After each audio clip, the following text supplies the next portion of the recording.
Welcome to Essential Biz Marketing. In today's video, we'll explore Case Study 1, the political and economic impact of China's Hallyu Ban on the Korean entertainment industry. Let's begin by understanding the origin of the Hallyu Ban. In 2016, South Korea's decision to deploy the THAAD missile defense system created a significant diplomatic rift with China. You'll see how this event set the stage for tensions between the two countries.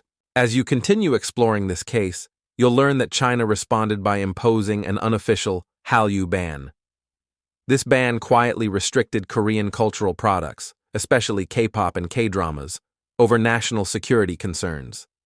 You should know that K-pop concerts and Korean drama broadcasts were effectively blocked in China. This restriction disrupted cultural exchanges and limited Korean entertainment's access to the Chinese market. Now let's reflect on the broader impact. The case of the Hallyu Ban illustrates how international politics and cultural industries are tightly linked. You'll see how soft power and global entertainment became part of this geopolitical conflict. Next, let's examine the immediate economic consequences for Korean entertainment companies. Major firms like SM Entertainment and YG Entertainment suffered heavy losses, losing hundreds of millions of dollars in market value. You'll learn that SM's share price fell by 18%, resulting in an estimated $150 million loss, while YG experienced a 32% decline, losing nearly $230 million. Let me also point out that Korean dramas and music videos were removed from Chinese streaming platforms. This severely restricted content access and further weakened Korean entertainment's market presence in China. Additionally, Korean artists faced canceled concert schedules, which blocked their ability to connect with fans in China. This also disrupted long-term strategic expansion plans in the Greater China region.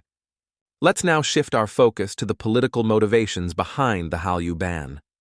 China applied economic and cultural pressure to retaliate against South Korea's perceived challenge to its regional power. You'll discover that the ban specifically targeted the global influence of K-pop and Korean dramas, which had become strong symbols of South Korea's soft power. As you explore further, you'll see how restricting these cultural exports reduced South Korea's cultural presence in China. This demonstrated China's intent to assert control within the region. Finally, you should understand that cultural products became tools for geopolitical bargaining. This case illustrates how entertainment can be used strategically in international negotiations.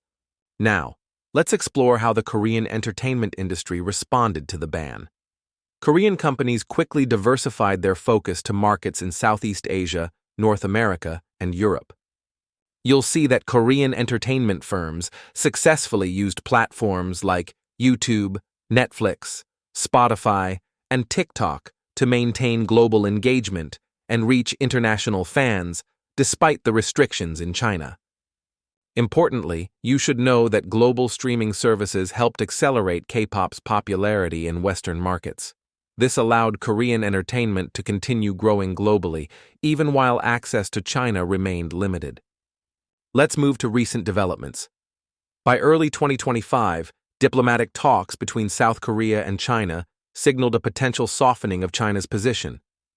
You'll discover that these high-level meetings raised hopes for renewed access to Chinese platforms and audiences.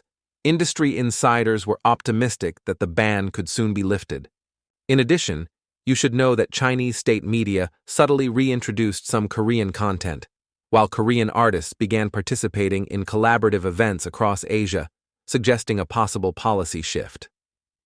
This combination of media signals and artist participation hinted at the possibility of a new phase of cultural cooperation and stronger economic ties between South Korea and China. Now, let's summarize what you've learned. The Hallyu Ban shows how cultural industries are influenced by both consumer demand and international politics. You've also seen how, despite the restrictions, the Korean entertainment industry showed remarkable resilience. It demonstrated both the vulnerability and strength of soft power in the global market. As you reflect on this case, remember that the future of Korean cultural exports to China will likely depend on maintaining a careful balance between artistic expression and international diplomacy. This concludes today's session. We look forward to exploring more topics together.